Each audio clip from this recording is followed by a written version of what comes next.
তো আমাদের আসলে এই টিলার কাজ শেষ। এখন আমরা অন্য টিলাতে যাব। তো অন্য টিলাতে যেতে হলে আপনার এই বোর্ডের মাধ্যমেই যেতে হবে, কারণ আমরা আসলে কাপ্তাই লেকের মাঝেই আছি। তো এখানে একটা টিলা, এই টিলায় একটা গ্রাম ছিল, মানে বেশ কিছু চাকমাদের বসতি ছিল। তো এখানে আমাদের একটা ফিল্ড ছিল। তো এই ফিল্ডের কাজ শেষ করে আমরা আপনার অন্য একটি টিলায় যাব। ওই টিলাতেও আপনার একটা ফিল্ড আছে আর কি আমাদের। তো ওই ফিল্ডে গিয়ে বেশ কিছু সময় পার করব। তো এভাবেই আসলে প্রতিদিন পার করতেছি। তো আমার ট্রেনিংয়ের পার্ট এটা আর কি, তাদের সাথে থেকে একবারে ফিল্ডে কী হয় এটা আসলে প্র্যাকটিক্যালি আমার জ্ঞান অর্জন করা। তো সেই জন্যই আমি আমার এই কলিগের সাথে বের হয়েছি। তো সারাদিন এভাবেই ছুটে চলছি আপনার রাঙামাটির বিভিন্ন টিলাতে। তো কাপ্তাইয়ের লেক ধরে আপনার এই বোর্ডের মাধ্যমে এক টিলা থেকে অন্য টিলায় যাচ্ছি। তো বিষয়টা খুব মজার, কারণ আসলে এইভাবে আপনার যে আমি পার করব, আমার যে এরকম একটা সময় আসবে এটা আসলে আমি কখনো ভাবিনি। তো সৃষ্টিকর্তাই আসলে সব কিছু জানে, কখন কি হবে কার। তো এই আর কি।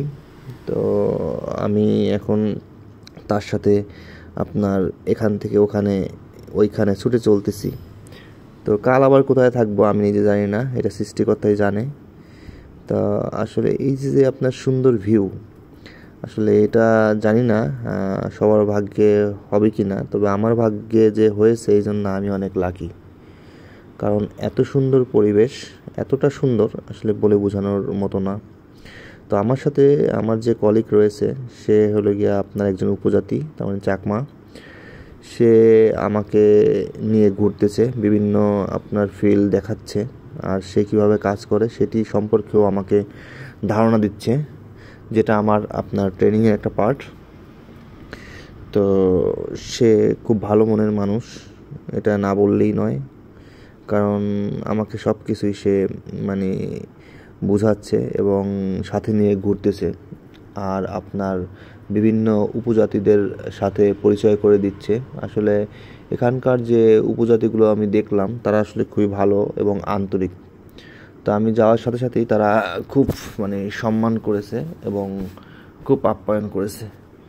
তো এখন আমি আপনার রাঙামাটির যে কাপ্তাই লেক আছে, এই কাপ্তাই লেকের মাঝখান দিয়েই যাচ্ছি বোর্ডে করে।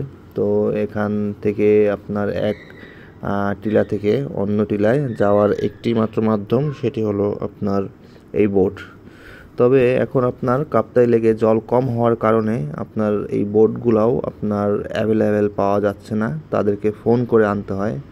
তা আমার যে কলিগ আছে সে আসলে এখন আপনার এই বোর্ডের যে চালক আছে তাকে ফোন করে এনেছে। তো আমরা অনেক সময় ওয়েট করতেছিলাম বোর্ডের জন্য। তো অনেক সময় অপেক্ষা করার পর এই বোট যে চালাচ্ছে সে আসলে এসেছে, আমাদেরকে এখন নিয়ে যাচ্ছে। তা আমরা যখন বোট দিয়ে যাচ্ছিলাম তখন আকাশটা খুবই সুন্দর ছিল, আপনার রৌদ্রটাও একটু কম ছিল। তো খুবই সুন্দর লাগতেছিল দেখতে, যেটা আসলে আপনাদেরকে দেখাচ্ছি। তো দেখে আপনারা কতটা বুঝতে পারছেন এটা আসলে আমি জানি না, কিন্তু আমি যখন বোটে চড়তেছিলাম তখন খুব সুন্দর লাগতেছিল। তো সবাই ভালো থাকবেন, বাই বাই।